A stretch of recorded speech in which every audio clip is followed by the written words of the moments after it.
Yeah, so that was a beast of a finale to get through. With this finale's runtime, you could get through 2 full extended editions of Lord of the Rings. However, it makes sense when you take into consideration this is wrapping up 10 years of storytelling. I also know that the discourse on the finale has been iffy, to put it lightly. I'm not here to add to it. If you want a solid breakdown of the pros and cons, I highly encourage you to check out Crispy's Tavern's video on it. How the point of this video is more or less to take a look back at Critical Role and honestly how they actively changed my view on Dungeons & Dragons as a whole.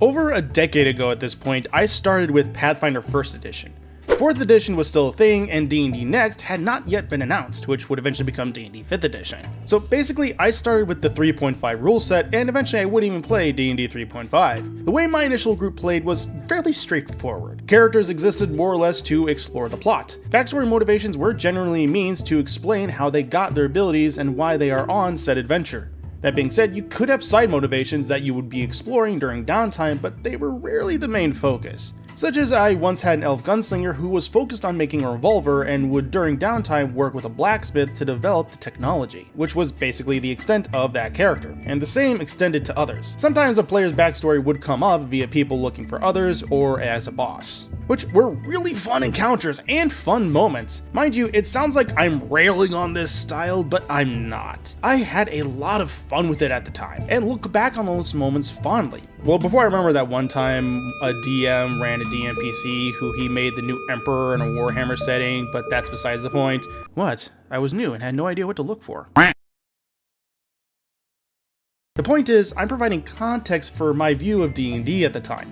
To me, D&D was more about exploring the plot that the DM or module had in store for you, and less about using the plot as a means to explore a character, if you will. Which leads me to Critical Role. Critical Role wasn't the first actual play I'd watched or listened to. The first one was actually Saving Throw's Acme Pathfinder 1E miniseries, then the Adventure Zone for a podcast, and finally Critical Role. While I listened to others prior, Critical Role had a greater impact on me because I'm a fairly visual person. So seeing a group of 6 to 7 voice actors sitting around a table and just being a character, having discussions beyond what to do next for the plot with themselves or the quest giver, well, it felt revolutionary to me. It was as if a light bulb went off and I realized, wait, you can do that? And while I still enjoy digging into the mechanics of the game, how it works, and potentially find ways to break it wide open, thanks to what started with Critical Role, that's hardly the focus anymore. The focus now, especially as a dungeon master, is how to engage players, which the easiest way to do that is to take a look at their backstory and bring it into the campaign itself. Build up elements to it, rather than just dropping things on the spot,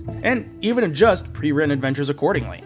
Then from there, that's okay to just push pause on the campaign itself for the party to just have in-character moments and discussions, even if they're not relevant to the overall plot, because those can be some of the most memorable moments. Okay, make an athletics check. Yes. Run and clip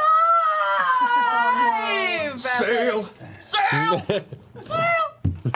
My favorite episode of Critical Role is from Campaign 1, and it's when they are doing the 1-year time skip. This is a downtime session, and doesn't have a lot of bearing on the plot at hand, as it's also an in-between session that leads to the final part of the campaign. Here we get a glimpse of what the characters did, and also a beach episode. I won't say much more than that because it looks like this is where Season 3 of Vox Machina left off, and I have no idea what they're going to cover. But I love this episode because it's literally just character interaction after character interaction. A moment to see the characters react in a non-stressful environment, which allows viewers and even the players to get attached to the characters even more. And that's ultimately how Critical Role changed my view of D&D as a whole. Yes, kicking down the door to a dungeon can be fun and is even needed at times, especially after a long, hard week at work.